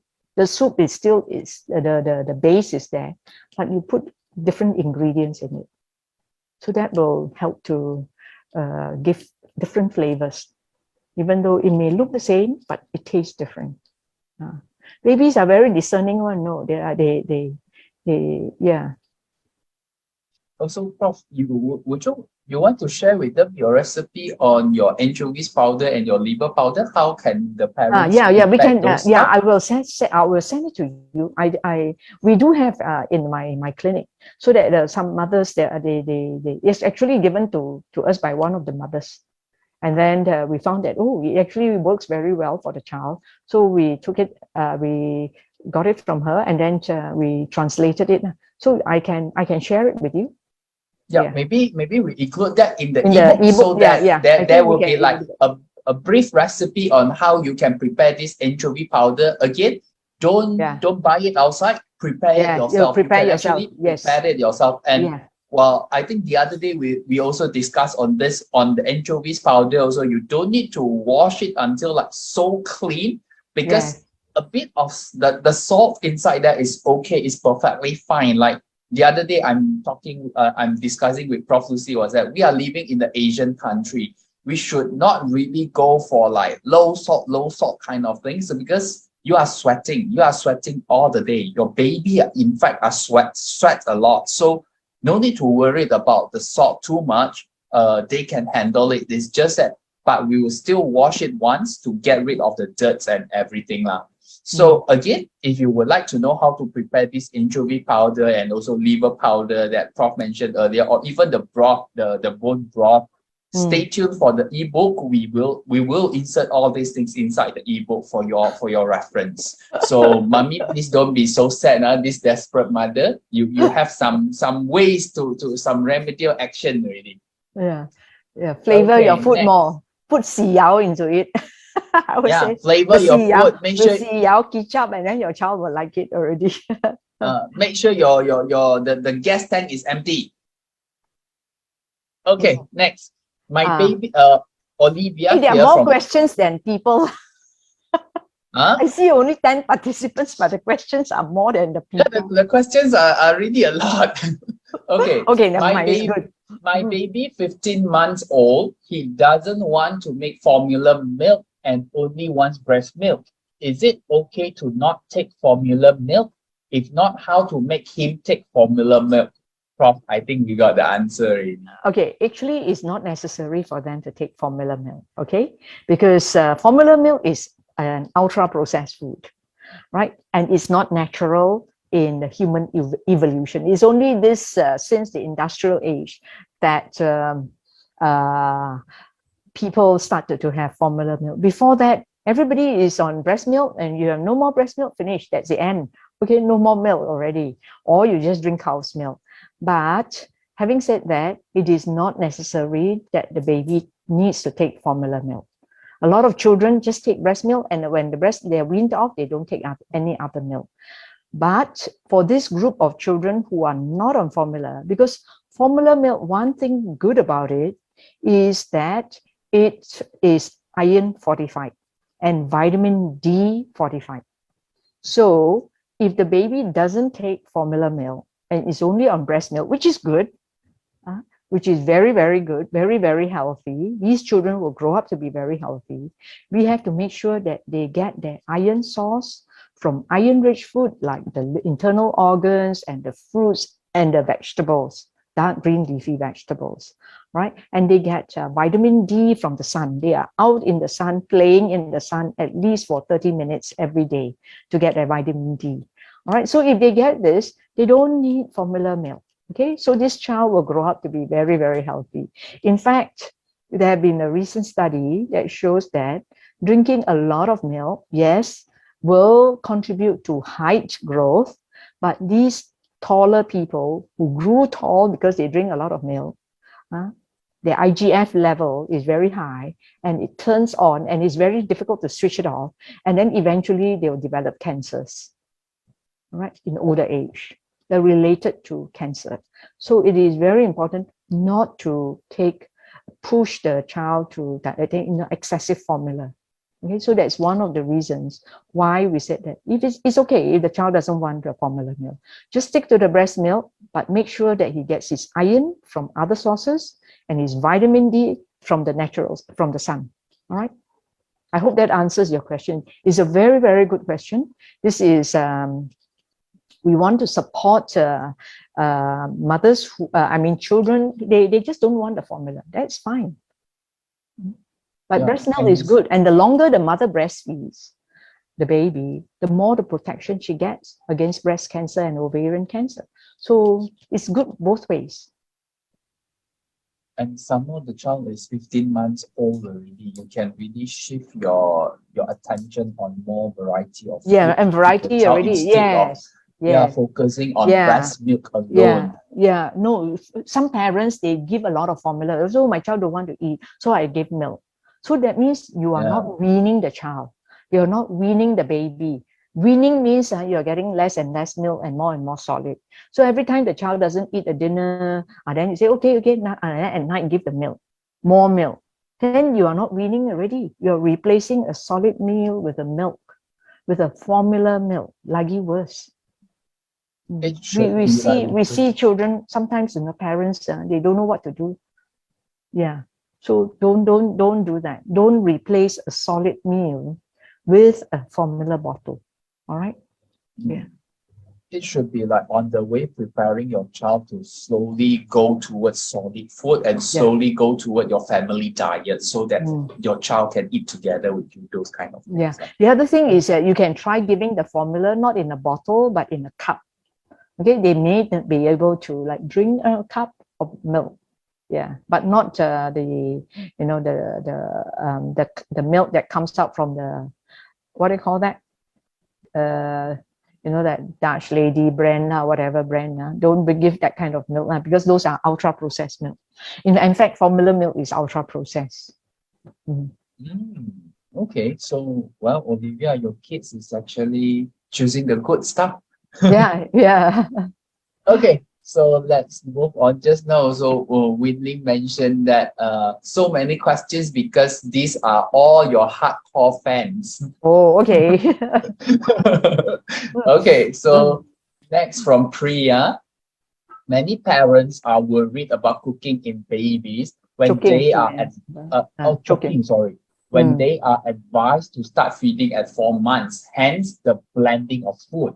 What are your thoughts about this, Prof? Yeah, at about you when you're starting at 4 months, you have plenty of time. You can go slow. All right. So if you want to blend for about 1 or 2 weeks just to see how things go, that is fine. But don't keep on going until 5, 6 months lah. All right. But even at 4 months, I can find that babies already, they are learning to. Of course, you have to give the porridge as very fine. Still a bit of lumpy, but there's still soft lumpy. But it is mainly, I think in the first picture, the picture that we showed earlier on, the one that is, the porridge is cooked a lot more broken, and then you mash it up with a fork, and then it's broken into smaller pieces, so the child will not choke in those pieces because the rice is so small, but it's not blended.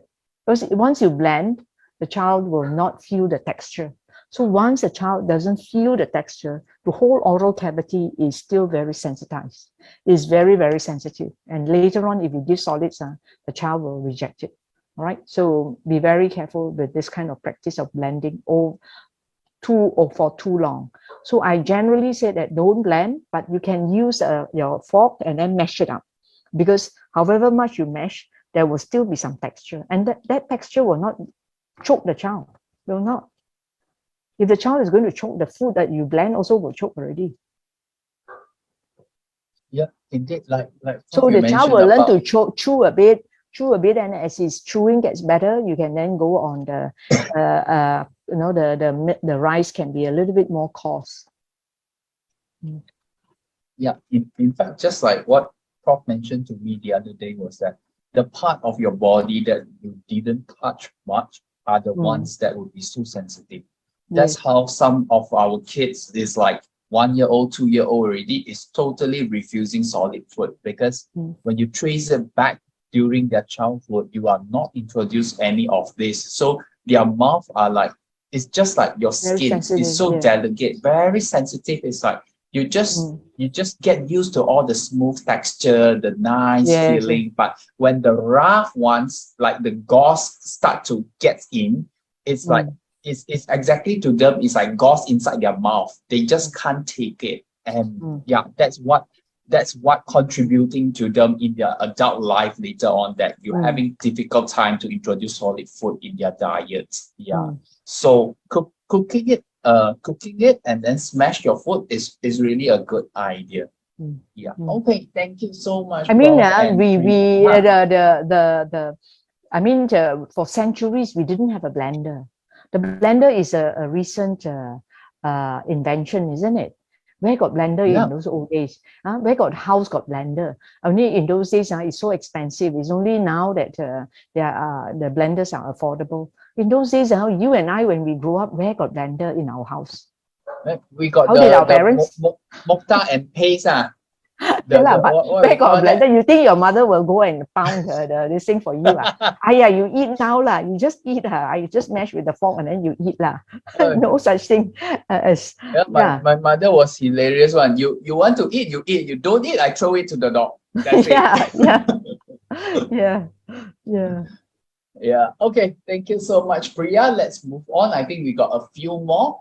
Okay, my baby doesn't eat textured food. How to make the baby? Okay, I think we already covered this in the previous question. So it's just like you mash it, and maybe if you really want to, at the starting point, you start to, maybe if you really want to plan, want to try it and see on your child, please go ahead, but not long. At least maybe like you try it once or twice, then you try and introduce something you smash really fine and try and feed them and see. And again, these questions also, we need to trace it back. How old is your child? If your child is really big already, I believe, like Prof said, you might need to be having a bit patience on them because the process might be a bit lengthy compared to the normal child, which like they are at their age, they're putting everything in their mouth. So again, this link back to our first lecture that talks about mouthing. It's very important that you allow your child to do all the mouthing to learn the world using that, and it's not preventing them, it's dirty or whatsoever. So all these things is actually come in a package and helps your child. All right, can I use seasoning like sugar, salt, soy sauce? I believe we got the answers already. The answer is yes. But sugar, what do you think, Prof? Sugar. I mean, you don't add to the sugar to make it sweet. Like I say, sometimes you make soup, you need a little bit, especially if you make like something like tomato soup. Okay, and sometimes if you add onions, the onions will make it sweet. But if you don't have enough onions, then it's very sour. So you just need a little bit of a sugar, 1 teaspoon into 1 big pot. And then it just balances the taste. You are not like making the food sweet, but you are kind of balancing the taste. You know what I'm saying? The taste has to be balanced. The sweetness, the sourness, the saltiness, all has to be balanced. Because you have so many receptors in your mouth, then each of those receptors will taste a little bit, and then that integrates in your brain, and then you say, this is a full meal and that sort of things. Then you like the food because the taste is good. It's because all those receptors, the sugar, the sweet receptors are different at a different place. The salty ones are different place. So all those need to be stimulated at the same time and then integrated in the brain. You see, that gives an interpretation that, I like the food, or it is. So it's not to make it sweet, but it's to help in the balancing of the taste. All right. It's like flavoring lah. Flavoring it only. It's not really like, okay, now give your child a lollipop. That's it. It's not like making a cake or a cake or a biscuit. Or We are nowhere near or that. pudding or something Yes, like that, which yes, you not a really add dessert. in everything. Yeah. It's not like a dessert where you really add the sugar in. Here in Chinese cooking and all that, you always add a little bit of a sugar just to balance the taste. Yeah, like what my amma always say, that you put in a bit of sugar so your taste a bit smooth, something like that. That's from which is perfectly fine. And again, we suggest is fresh food and then a variety of it. Reduce your processed food and all those things. What you shouldn't pass it to your child, you shouldn't feeding your child, we'll cover in our third episodes. So stay tuned again. So when can we start to give rice instead of porridge? That's mean a more kind of solid food. What you think, Prof? Oh, it depends. Every child is different, So some children, 7, 8 months, they already no teeth, they still want to eat rice. I have seen 8 months old, no teeth yet, but they want to eat the rice. You already make your porridge very sticky, and then it's a matter of time. Then they want the rice. Yeah. So but of course the rice is soft rice. It's not like the rice that you and I eat. Okay, your rice is extra soft, and then you might have to break it up to allow your child to. Because rice is, even if you don't have teeth, you can actually chew it. Your gums can chew it, but you have to make it soft. So it actually depends on the child's age. But generally, by 1 year old, the child should be eating rice. Okay, they shouldn't be eating porridge at 2 years old. I mean, I do eat porridge at my age, but it's because I like porridge. It's not because I don't want to eat rice. You know what I'm saying? They should be able to tolerate that kind of texture, the solid texture. The sticky, when you eat it, the sticky texture. If they like it, they're ready to go lah. Yeah, and then it's at the 1 year old, they should be they can tolerate rice, but maybe they prefer, they like soft porridge more. No, you have to make it soft. Yeah. It's not like they refuse any solid food in their mouth. That's why you are preventing them from taking rice, something like that. Okay, good. Next one. I think we got 2 more questions only. This one, this question is quite applicable for Southeast Asian diet. Can we feed our child with food rich in spices like curry, braised tofu, and can baby take spicy food? I think that one is a bit tricky. Depends. Yeah. It depends on whether they have been exposed during the breastfeeding stage. And if they have been exposed during the breastfeeding stage and you have been taking a lot of spices, then maybe the child might take, but be very, very careful. Because you can put the child off completely.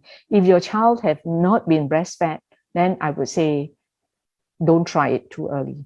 But if the child breastfed, baby and mother during the breastfeeding stage, taking a lot of spicy food, sometimes the baby already got tummy upset when you take too spicy.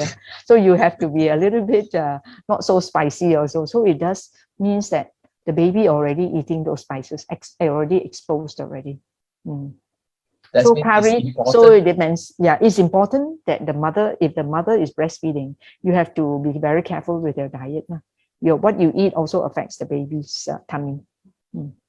Just like what Prof mentioned earlier on, during your breastfeeding time, your child in fact already taking curry, taking tom yum, all those things that you've been taking. So it's all tailor-made. It's not like, okay, I've been taking all so light tasted. Suddenly, when my child weaning, I introduce curry. Then it might be a negative effect. A good thought. So before we end, I think this is the last question, but I think we answered it already also. So good evening, Prof. I've been giving my child blended food and now he is 9 months old. Anything I can do to help my child? So stop the blending and mash the food. Stop the blending, you mash the food, and then hope that the child is not past that period where he doesn't want to accept it. And then that's one. And then number 2 is give your baby, that picture where the babies are holding the fruits, those big pieces of fruits, let your baby do that. Okay. I always like the mango seed, because, mango seed is big, so the child won't choke on it. And then there's still some mango, there's still fiber there. So that fiber will stimulate the child's oral mucosa and the lips, and that will desensitize the oral mucosa. So let the child do the desensitization himself. All right. And then the other thing that is good, I find, is you give the chicken bone. If he still likes to put things into his mouth, the chicken bone, especially like the drumstick, no more meat. You can't give him the meat because he's never eaten it before. You take the meat away, and then the taste is still there. Let your child hold the bones, and then play around, suck on the bone, and then feel the bone. The child will have to do it himself. You can't do it for them. So those are the things and then slowly you leave some meat there, and then slowly increase, and then invest in a pair of scissors, cut your vegetables. I think I like to give bayam, because bayam is, when you cook it for yourself, all the onions and all that. After you take 2 or 3 leaves, and then you just cut into small pieces, and then let them taste it. Small pieces, they won't choke on it. All right, you cut it into really small pieces, like 2 mm by 2 mm, that sort of things. Even if they don't chew it, also it doesn't matter, they won't choke on it. But if they feel that that little bit, because it's soft, it doesn't irritate their mucosa so much. Because at this 9 months, it's quite sensitive already. So many months of not exposed to solid food, textured food. So slowly you increase the texture more and more. But you will have to be very patient now, because they are not at the sensitive period already. They're at the end of the sensitive period, but hopefully not too late. But you have to start now. Don't wait. Yeah. So no worries. You still can help your child. Yeah, you can still go along, but let the child, hold food, put into his own mouth, let him do it himself as much as possible. So once you blend, you have to feed, right? Whereas if you give him a bone, now you just put it into his mouth, and then you will taste the bone, and then he will just play around with it and taste it, and then feel it, the texture. That is what we want them to do. And the star fruit is also good. Star fruit, because you can cut it in a long shape, and then it's got the skin, the fiber. Then you just remove the seeds, and then let them use their gums to squeeze the juice out, and then slowly we increase the coarseness of the fruit now. Go on to something a bit more coarse, but they have to learn to chew. This chewing, I can't tell you how important it is. If they don't chew, their lower jaw doesn't develop. Okay, so they end up jaw that is quite small, not so balanced. In fact, somebody told me some little bit that the children nowadays, their jaws are actually much smaller than our generation, because we don't have blended diet. So we are having to use our jaws to chew. So our jaws are much bigger, and the bones of the jaw becomes actually quite thick, because we are so used to chewing food. Right? So children, if they don't chew, their jaws don't develop. Not only their jaws don't develop, the muscles, and then later, these are the same muscles that they're going to use when they articulate, when they speak. Okay, so if you don't allow them to chew, to learn how to control their muscles of the mouth, later on they will have difficulty articulating words. Also, we cannot say words that are clear and all that. So that chewing is very, very important, not just for their nutrition, but it is a development phase, and it's also speech development. All right, so please let your child learn to chew, and the earlier they do it, the better they will learn it. Yeah. Okay, thank you so much, Prof, for the tips. So I think that's all. No more questions from the audience, but I would like to show this out also from Weaning. Thank you for all your answers, Prof. Lucy. It has shared a lot of light on this so essential topic of our children's daily living. Thank you for your dream in helping to cultivate a healthier generation and saving our sick planet. And nothing is ever boring with your presentation. Thank you so much, Prof. Lucy. Yeah, we are thank you so much, Prof, for having your time with us on this Saturday night, spending time to educate the public sharing with us all your precious experience in child health, and also how to thrive Bring our up child well, yes, how to bring up wean a them, good and a new generation as healthy children. yeah, Because indeed. sometimes I see, oh my God, the non-communicable diseases. In fact, the third lecture will be mainly covering the NCDs. Basically, we are in a crisis. We are a pandemic, a slow pandemic that is killing the population with the NCDs. It's a huge burden on the country, on the society. Okay, so do stay tuned on that. So before we end, also I would like to launch another poll here. Just your feedback is really very important for us, so that we'll see how should we do this in the near future. And then we will also like to know that what you think about this talk. Is it applicable for you, and would you willing to do something to help your child, something like that? And while you're answering those poll questions, I'll also would like to promote a bit. The ebook for our previous talk on the first 1,000 days and beyond is actually available on the MNCC website. So does our previous talk on it. So in detail, the recording have been uploaded there. You can feel free to just drop by to the Facebook there, the MNCC website, log in, and also you will be able to view all those things for free. And again, the recording and ebook of this talk will be made available at the MNCC website in 1 to 2 weeks' time. Do like and follow MNCC Malaysian Network of Caring Community Facebook, and there will be a third episode somewhere in September. The date will be confirmed again later on. So I think that's all from us today, and we really hope that you learned something from the session. And again, thank you very much, Prof, for spending your time with us tonight to answer all our questions and really share your wisdom with us, so that we can bring a healthier new generations. Thank you so much, Prof. Thank you. And good night. Good night.